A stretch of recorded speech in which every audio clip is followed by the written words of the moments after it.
जब भी meditation start हुआ धीरे धीरे धीरे वो सर्वाइकल स्पॉन्डिलाइटिस कभी चला गया मुझे मालूम ही नहीं पड़ा। इसी बीच में मुझे सियाटिका का भी प्रॉब्लम स्टार्ट हुआ था। फिर एक बार शंभाला में सेशन वर्कशॉप के ड्यूरेशन में ही मेरा बैकएक और सियाटिका पेन वो दोनों भी मेरा चला गया था।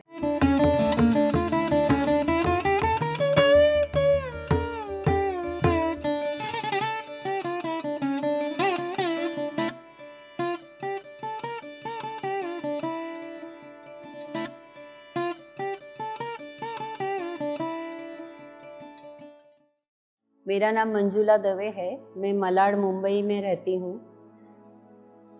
मैं करीबन फरवरी मार्च से मुझे कुछ विजन्स आने लगे थे और मुझे हमेशा ऐसा फील होता था कोई मेरे अराउंड है, कोई ब्लैक फिगर मुझे हमेशा अपने आजू बाजू में फील होता था। कभी कभी तो ऐसा लगता था कि जैसे मेरे हस्बैंड हैं और मैं पीछे मुड़ के देखती थी तो मुझे कोई नहीं दिखता था। मैं डरती नहीं थी पर मैं चौंक जाती थी। मुझे समझ में नहीं आता था कि मेरे पास में कोई है। मैं अपने हस्बैंड को भी बोली कि प्रेजेंस फील हो रहा है, तो वो मुझे बोले कि आप थोड़ा डाइवर्ट करो अपने माइंड को और मेडिटेशन करो। अभी मैं मेडिटेशन करने की ट्राई भी करती पर मुझे नहीं हो रहा था। फिर धीरे धीरे मेरा 4:30 बजे मैं रेगुलर वैसे भी उठती हूँ मॉर्निंग में, 2:30 बजे 3 बजे मेरी आँख खुलने लगी और उसके बाद में मैं सोने की कोशिश भी करती तो मेरे कान में कंटिन्यूसली रिंगिंग साउंड आता, जैसे कोई मीन्स अलार्म बज रहा है और मैं सो नहीं पाती थी। और मन में बहुत बेचैनी रहने लगी, मतलब कुछ तो भी क्या हो रहा है, कुछ ऐसा तड़प जैसी कुछ ऐसा फील हो रहा था, बेचैनी हो रही थी, समझ में नहीं आ रहा था। कभी कभी बैठती थी मैं लेकर कुछ निकाल के यूट्यूब पे मेडिटेशन कैसे करना है, बट वो कनेक्ट नहीं हो पा रही थी।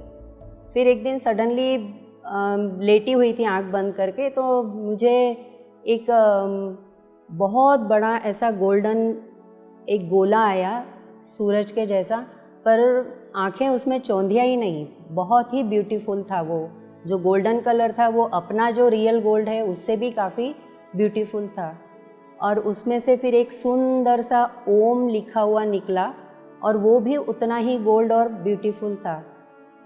फिर उसके बाद में एक आकृति निकली, उनके हाथ में एक ज्योतिर्लिंग था और फिर वो दृश्य ख़त्म हो गया। मैं विचलित हो गई। मैं हस्बैंड को बोली ये क्या है, आज ऐसा मुझे क्यों दिखा? तो वो वही बोले कि आप मेडिटेशन करो। अब मेडिटेशन करती हूँ तो आँख बंद करती हूँ तो कभी कभी कुछ डरावने फिगर आते थे, कभी समझो 1-2 बार मुझे गणेश जी दिखे, एक बार लक्ष्मी जी भी दिखी मुझे, पर वो सारे बंद नहीं हो रहे थे। फिर मैं उसके ऊपर सर्च करने लगी कि कुछ मुझे मेडिटेशन का कुछ अच्छा मिले, मुझे नहीं मिल पा रहा था। फिर मेरी उसके अंदर और क्यूरियोसिटी बढ़ गई क्योंकि बेचैनी बहुत हो रही थी। फिर उसमें मुझे एक वीडियो आया जो पिरामिड मेडिटेशन के बारे में उसमें बताया गया था, तो फिर मैं उसके ऊपर सर्च करने लगी, उसके ऊपर और वीडियो देखने लगी। तो जितने भी थे वो सब साउथ से या फिर दिल्ली से थे।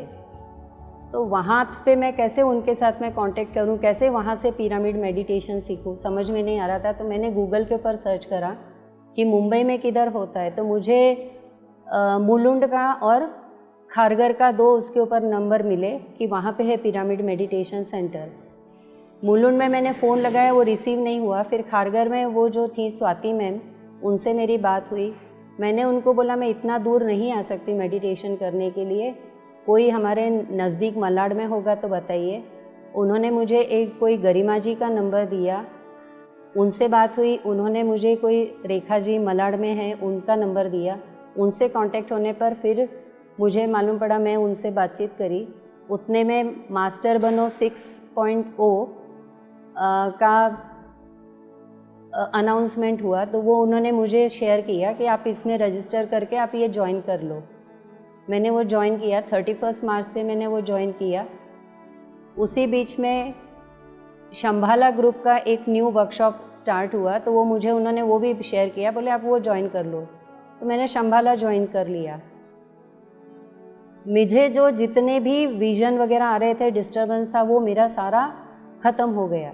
जब मैं सर्च कर रही थी मेडिटेशन के लिए तो मुझे बहुत सारे दूसरे भी मिले थे, पर वो सब दूर कैसा था, कहीं फ़ीस थी, कहीं कुछ था, पर मुझे उससे समझ में नहीं आ रहा था, कनेक्ट नहीं हो पा रही थी। फिर जब मैंने देखा कि यहाँ पे जब जाना कि भाई यहाँ पे कोई आपकी फ़ीस नहीं होती है, आपको फ्री में होता है, और सीखना और सिखाना दोनों के बीच में आपके यहाँ पे कोई मनी इन्वॉल्व नहीं होती है, तो मुझे वो बहुत अच्छा लगा। और फिर जैसे जैसे फिर मैं सेशन अटेंड करने लगी तो मुझे और उसके बारे में समझ में आने लगा।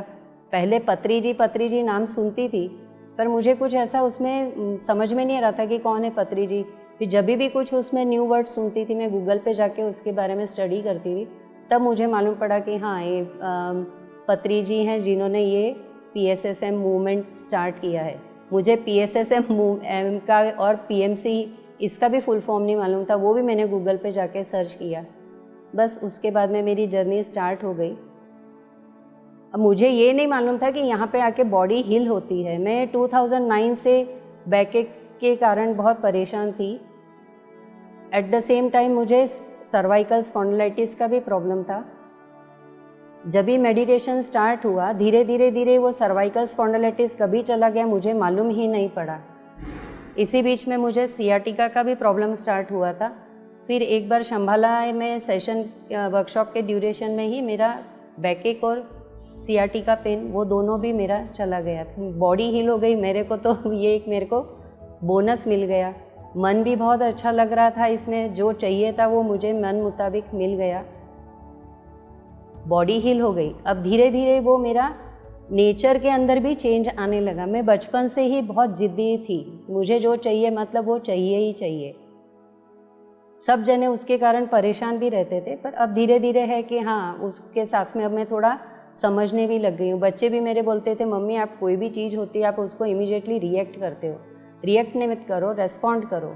तो मुझे उस टाइम समझ में नहीं आता था, बट हाँ, अब मैं चीज़ों को समझने लग गई, रेस्पॉन्ड करने लग गई हूँ। जैसा इधर बताते हैं कि no guilty, no complaint, no comparison, वो चीज़ें अब मुझे समझ में आने लगी। मैं कभी स्पिरिचुअल वर्ल्ड से कनेक्टेड ही नहीं थी। अभी सिर्फ 80 दिन हुए हैं मुझे इस फील्ड में आके। मेरे घर में मेरे हस्बैंड पढ़ते थे, हमारे घर में कल्याण आती है, बरसों से आती है, मेरे इन लॉज भी पढ़ते थे, वो मुझे बोलते भी थे, पर मैं कभी वो पढ़ती नहीं थी। पर अब यहाँ आने के बाद में अब मुझे वो बहुत अच्छा लग रहा है। मेरे स्वभाव में भी चेंज आया है। बच्चे भी फील करते हैं कि नहीं मम्मी, अभी आप में चेंज आ रहा है, आप थोड़ा काम हो गए हो।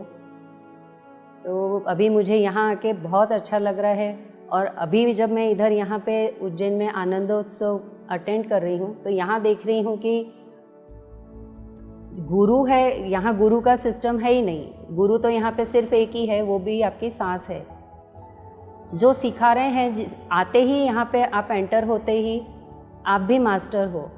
सिर्फ इतना है, वो सीनियर मास्टर हैं, आप जूनियर मास्टर हैं, और दोस्तों की तरह रहते हैं। तो आज जब मैं इधर अटेंड कर रही हूँ तो देख रही हूँ कि इतने सीनियर मास्टर्स हैं, वो भी हम लोगों के बीच में बैठे रहते हैं। नहीं तो जनरली कहीं पे भी कुछ प्रोग्राम होता है तो स्टार्टिंग की 3-4 रोज़ उन लोगों के लिए रिजर्व रहती है, वो लोग बैठते हैं। बट यहाँ पे ऐसा नहीं है।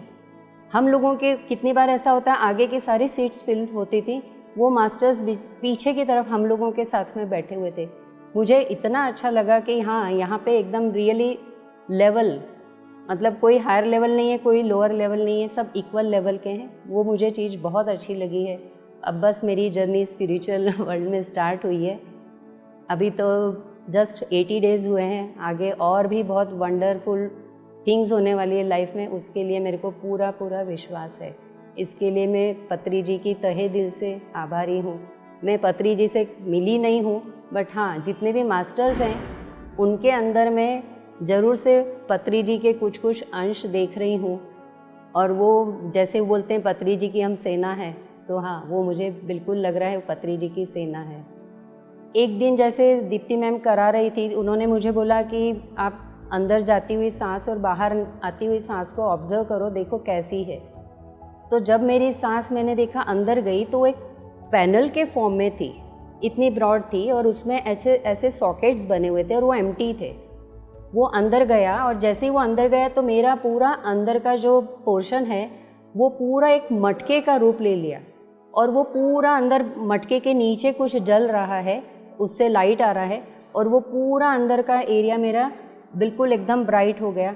एंड फिर वो बाहर निकला तो वो जो सॉकेट्स एम्प्टी थे उसके अंदर स्पीयर जैसे ऐसे लंबे लंबे भरे हुए थे और वो गया। फिर उसके बाद में सीन चेंज हुआ, एक दूसरा स्क्रीन आया, उसके ऊपर येलो एंड रेड कलर का वो पीछे पूरा स्क्रीन था और वो भी बहुत beautiful yellow and red colour था। जो अपन रियल में इतने ब्यूटीफुल वो रेड और येलो नहीं होते हैं वो वैसा था।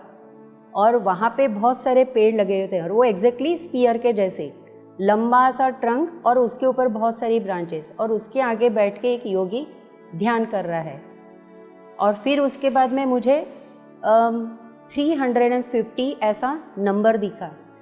मैं सोच रही 350 क्या है, बट जब हमारा जो एक्सपीरियंस एंड में जो सेशन के एंड में होता है हमारा सज्जन सांगत्य, उसमें एक उत्तराखंड के व्यक्ति आए थे, उन्होंने वो फिगर यूज़ करा 350 और वो योगी के बारे में बात करा। जब मुझे समझा ही नहीं, मैंने आज तक कभी भी कोई योगी के बारे में सुना नहीं, तब मुझे मालूम पड़ा कि ये लाहरी बाबा जी के, महाअवतार बाबा जी के बारे में बातें कर रहे हैं। मैंने ये कभी भी वर्ड नहीं सुने थे।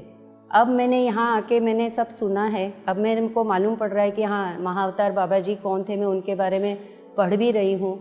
लाहरी बाबा जी कौन थे, अभी मैं योगानंद की बुक पढ़ रही हूँ।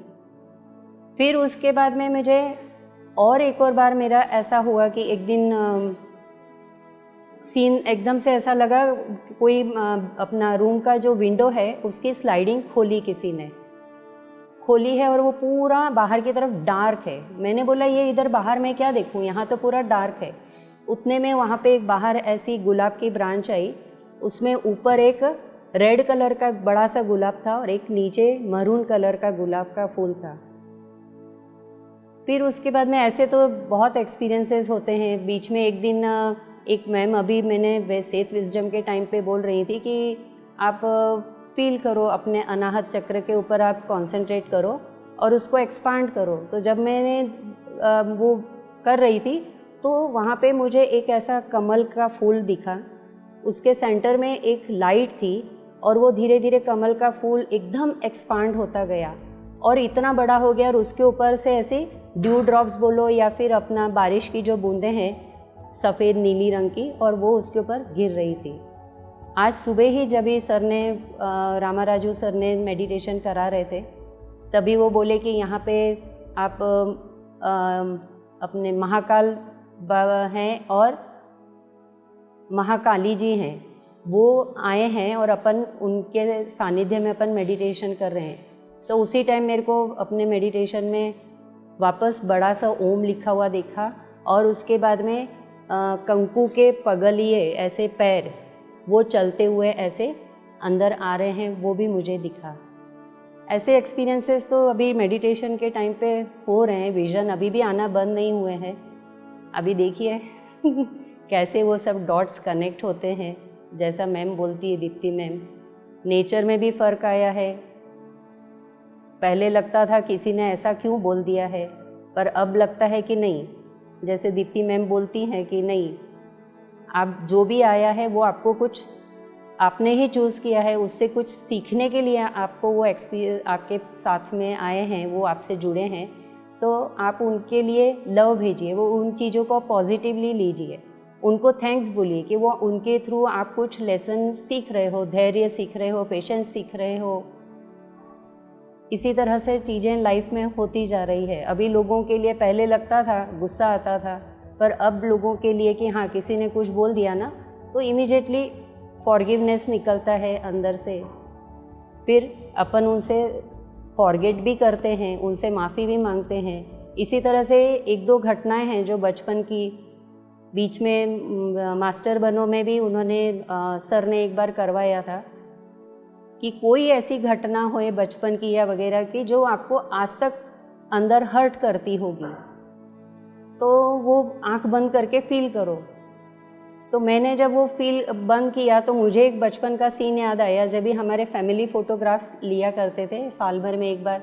तो मेरी जिद्दी थी कि नहीं, मैं वो फ्रॉक पहनूंगी, बट मम्मी ने मुझे दूसरी पहनाई थी, तो मैं तो भूल ही गई थी। पर वो जैसे ही आंख बंद करे ना, एग्जैक्टली वो वाला मेरा पूरा फ़ोटो सामने आया। बट हाँ, अभी वो मेरे अंदर से कुछ कुछ चीज़ें हैं जो बचपन की, कभी वो याद आती थी तो मन में गुस्सा आता था, कड़वाहट आती थी। अब वो सब चीज़ें वॉश आउट हो गई। अभी किसी भी चीज़ को लेके मन में कुछ भी नहीं आता है। हमेशा सबके लिए फॉरगिव, फॉरगेट, बस यही फीलिंग रहती है। धन्यवाद।